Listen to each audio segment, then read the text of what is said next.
Hey everybody, it's pocket letter time again. This time my April themes are homemade flowers and spring. So first I'm going to start off with the homemade flowers.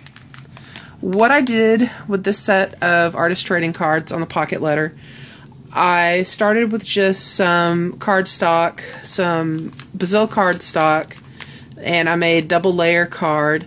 I took metallic gold doily and cut them and used them to embellish the cards. And then I used my, what are they called? Heartfelt Creations flower dies. This one is the daisy die. And then I used the leaf, I think it's the classic leaf die to make the green leaves. To make the blue flowers, and they're actually a teal, they're just not, they're showing a little more blue on the camera. I took just plain cardstock, white cardstock, I think it was kind of an off-white, and I took the Ranger Distress Ink pad in peacock feather, I think it was called, and took the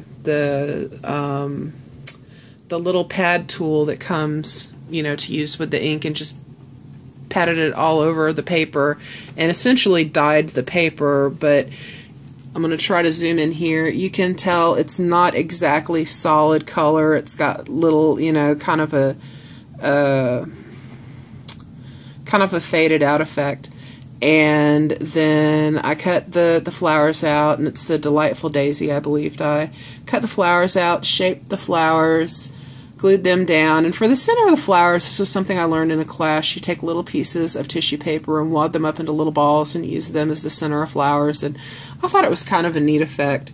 So this is my top row of cards. This is my middle row of cards. And this is my bottom row of cards. And, you know, they're all kind of the same, but they coordinate as a set.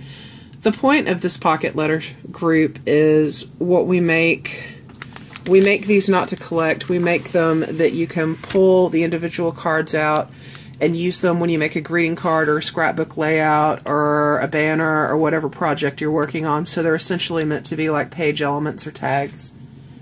And then the second one I did was spring theme.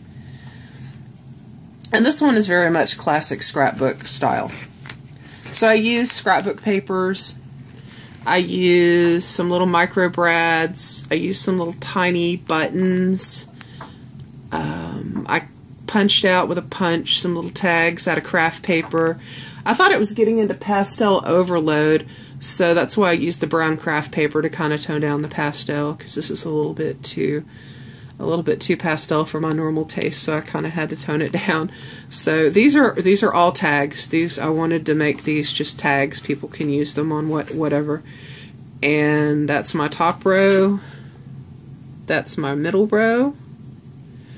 And that is my bottom row. And it's all just little cute bunnies. Bunnies, birds. Let me see if I can get it to focus in a little better.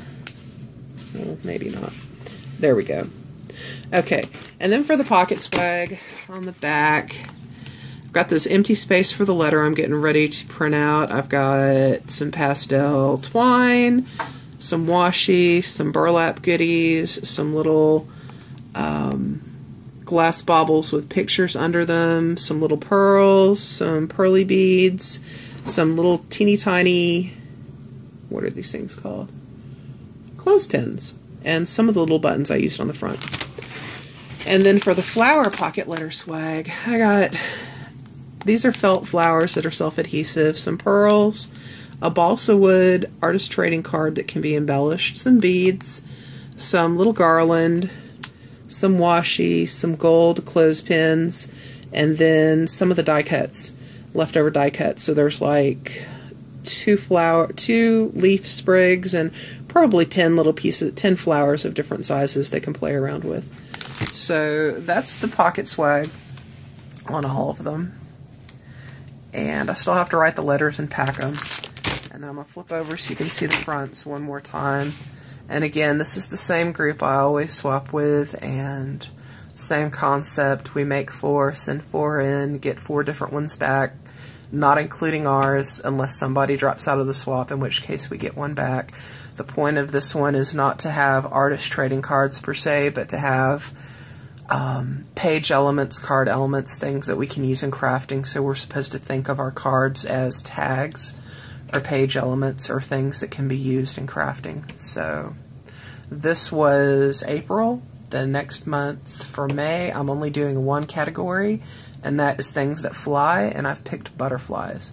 So I will see you guys next time.